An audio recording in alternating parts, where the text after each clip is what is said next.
So the first of these three Futuras is back in one piece. I used all the best parts I could find, checked a few things over, and it seems to be sewing okay. It needed replacement feed dogs, and then when we went through, the second machine that was marked as the fix if possible actually had that broken plastic adjustment bushing. So I'm looking over this donor machine that I'm going to try and do some fixing with, or I'm going to try and make this donor machine into a good machine. And the first thing I noticed is this was pretty stiff to move, and the this timing belt from the top of the machine to the bottom of the machine, when I first opened this machine, it was just cranked in there as tight as it could be. Tons of tension on it. Any of these timing belts in these machines, this motor belt, it's got some deflection there. You can tighten these until they like really move or are very tight, but you only want them to be tight enough not to skip teeth. They're not, so yeah, now that I can push, I've got about 1/4 inch of deflection when I push on that belt. Before this belt barely moved, and now this machine is so much easier to turn by hand. This is the idler pulley here that does the tensioning. It's got 2 screws, one on top here, and then one from underneath. And I'm going to get that tightened first, and then we'll move on to going through the rest of the machine slowly to make sure that we can get it back in order. Right. I took a closer look at this donor machine, and as I was turning gently, trying to figure out how tight to make this belt, I discovered this belt has a stretch in it and the teeth are not matching properly. So we're gonna have to replace this inner belt, and I don't know, we'll see how this main belt looks when we've got it off, because we do have to pull this main belt out of the way to get that inner belt off. So I loosened the motor bracket, and I took this center belt tensioner out, and we're gonna have to retime the whole machine.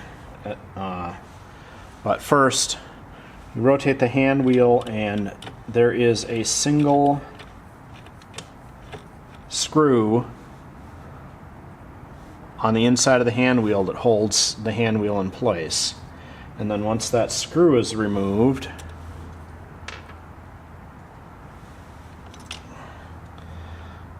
the hand wheel separates out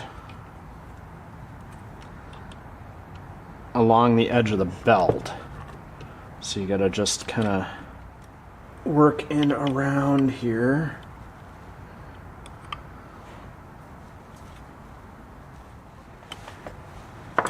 I popped the hand wheel off of the spare machine, and it came right out.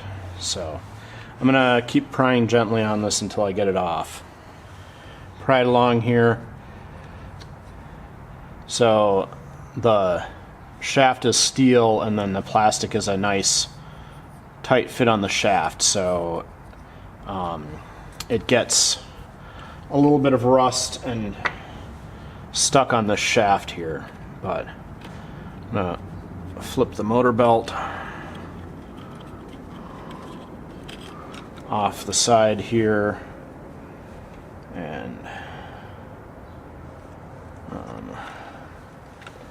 I'll pull it all the way out just so that it can be inspected more closely. There.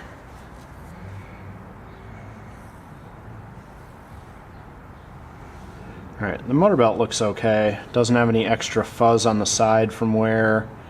Doesn't have any obviously worn teeth. And then the timing belt here. Pull this out and then I'll compare the stretched section. Alright, I have the replacement belt on the bottom. And I've got two teeth matched up here. And I'm going to pull evenly on the belts with both teeth. And matched up near my thumb there. And you can see by the time I get to the other end of the belt, the old belt is stretched by, is offset by about a tooth. And there's another lineup I did where it was off by an entire half when it got to the end. So somewhere in this old belt is some bad stretching. But I'll throw this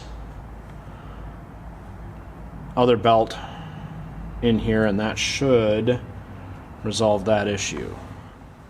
Okay, so I poked the new belt in and underneath onto the lower shaft. I'm gonna have to time the bottom side of the machine after I get the new belt in, so I'm not worrying about the bottom shaft to start with.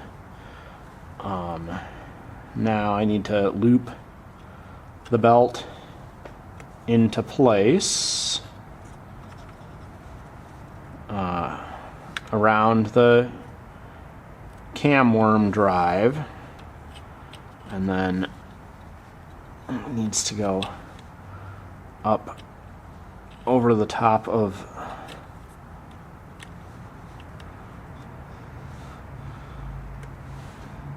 the inner pulley on the machine. Now we need to time the cam, because this is the timing belt.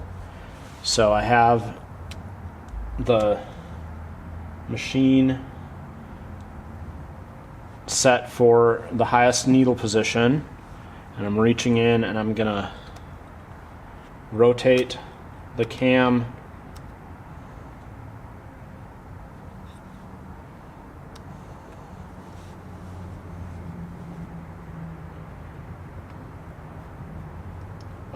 pulley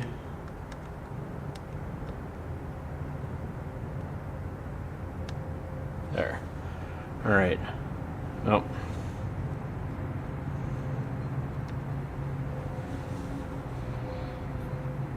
And the key, of course, is that I have to then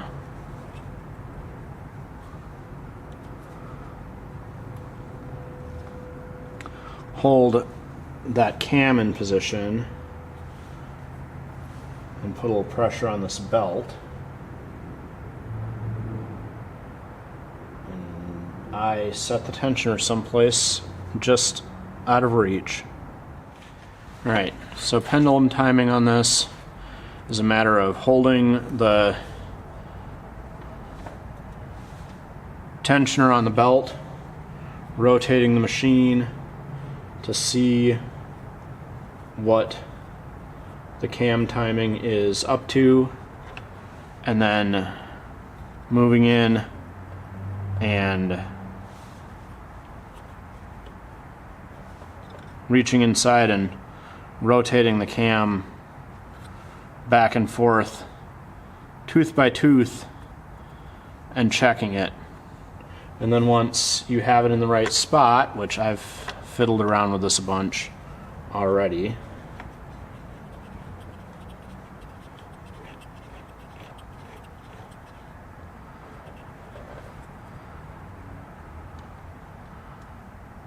you can put the tensioner in place, and I'm going to put this top screw in because that's convenient from what I've been doing. And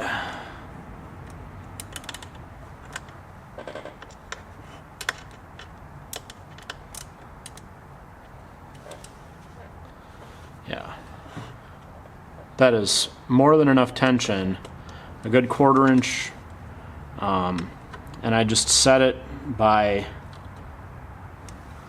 pushing on the idler and getting this top screw in place, and then I'll put the other screw in from the bottom, and that should be belt tension on this replacement belt.